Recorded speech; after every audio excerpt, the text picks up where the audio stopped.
This clip is brought to you by SaveWithConrad.com.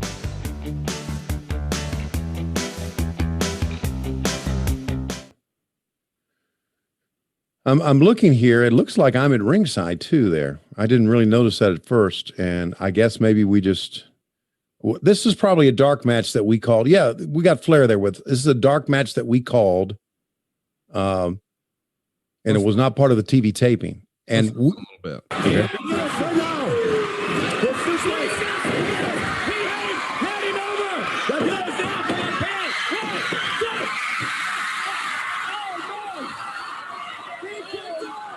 Gentlemen, that's unbelievable. He did it.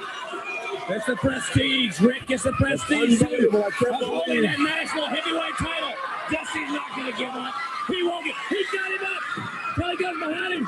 They come on. Go. He's calling. Another close on. Let's leave it down low. What a match this has been. What a match. He's up. He's up. He winds up. Chances him. Another left there. What a match. What a wrestling match. Gentlemen, there's nothing finer than a great wrestling match. Nothing greater in all of professional sports. And you've seen it right here. Two giants of the wrestling world. And they are going at it 120%. And neither man will give an inch. Sleeper! He's got him. He's got it. Can Tully do it? Can he get out? Can he make it? No, it's going down. Both these. He's slowly sinking. Tully's trying to fight him. He's in trouble. Tully's in trouble. They see JJ now. I think it's ready now. Look at him. He's got the slipper on JJ. And JJ reaching in his pocket. What is he doing? Tully, what is that? Tully. He got Tully. He got Tully something. Now we're feeling a fall through something in the ring. The match is over. It's qualification.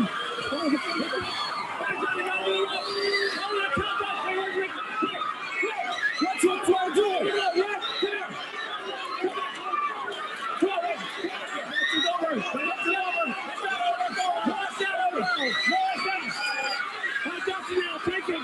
Takes him out.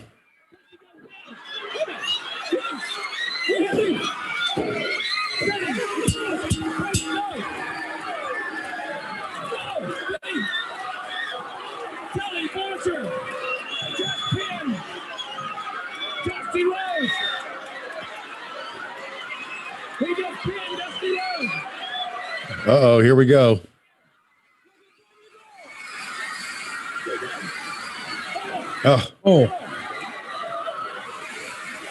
Oh my God.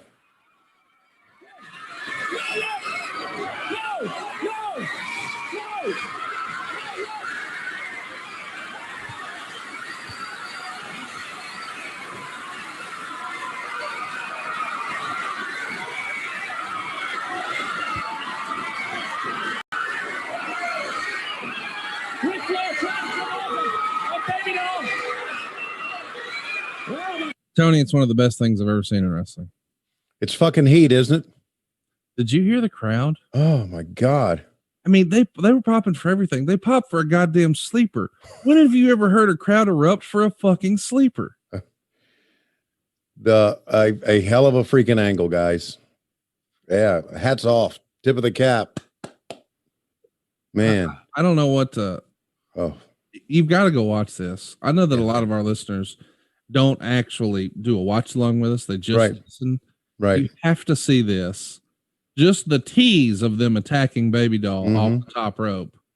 And the fans were banana. Yeah. And I love this. We've seen this 100 times where a guy tries to give another guy a back suplex from the outside to the inside. And he punches him in the head and collapses on him. Of course, here he's got the foreign object from JJ that Ric Flair put in his hand, and boom, just collapses and just takes the ride right down on top of him. 1, 2, 3.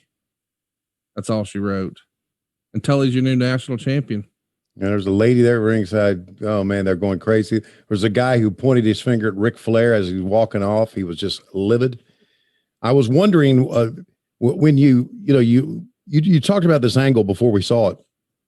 And you said Ric Flair was on commentary and he rolled into the ring. And I was thinking, you know what?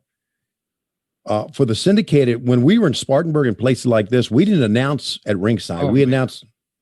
I know that she's a wrestler. Yeah. I know that she was Andrea the Giant and she knows how to take bumps and all that.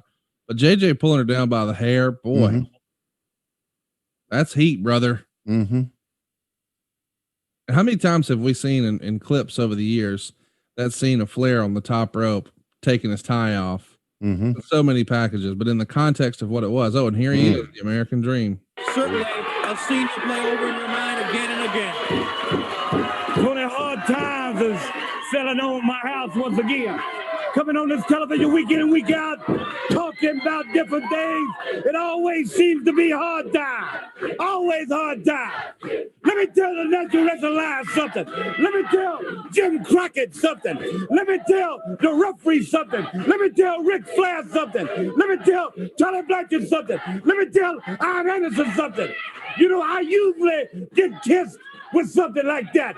You know, why don't you take everything? Come around out here. Come in, dog. Why don't you just take everything? You took my world title. You took my national title. You taking my pride. You might as well have my clothes. You might as well take my clothes. That's it. You might as well take everything I got. I mean, you got everything else. You might as well take it all. You know what I mean? Just take everything I got. I don't care what happens here. Just take all my. People used to say Flair created that. Turns out actually Dusty did. Just getting naked on TV. And Ric Flair had the ability.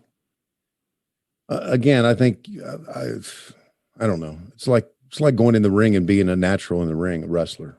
You know. By the way, I want to mention you heard Flair talk about, you know, you got no belt. Next time you're going to have no leg. The very next day, that Roanoke show, the matinee show, the main event is Flair and Dusty. They go 19 minutes and Earl Hebner hits a DQ when Rhodes is assaulting Flair with his own leg brace that Flair had torn off moments earlier. And Rhodes, even though he's a babyface, he even hits Hebner with the brace. So they're going to continue to tell the story about you're going to have no leg. And it comes into play the very next day. As we mentioned, that was the matinee show because that night they're at the Omni. And that's when we see that Betty Lou, that shark cage that we've got Jim Cornette suspended, depending on who you believe. Sometimes it's 80 feet in the air. Sometimes it's 160 feet in the air. Either way, they had the Rock and Roll Express in the Midnights. And of course, suspended above the ring in a shark cage. Jim Cornette, which I'm sure legitimately he did not enjoy. He was not a fan of heights at all. Not at all. Funny, you mentioned in Roanoke that Dusty and Flair went 19 minutes, which ain't long, but that's the sign that they got another town to go to. Yeah, matinee show. Let's get the fuck out of here. We got to go to Atlanta. Yeah. Because normally back in the day, you know, they would go 40, 50, 60 minutes. Yeah. Especially in the territory era. You know, you're going 60 minutes. By the way. Hey, it's Conrad Thompson. Thanks for checking out the podcast here on YouTube. Be sure to hit the subscribe button and the notifications bell so you get a notice anytime we upload some new content. And go save yourself some money right now. If you're in a 30-year loan or you have credit card debt, it's not a matter of if I can save you money. It's a matter of how much. Find out right now for free at SaveWithConrad.com.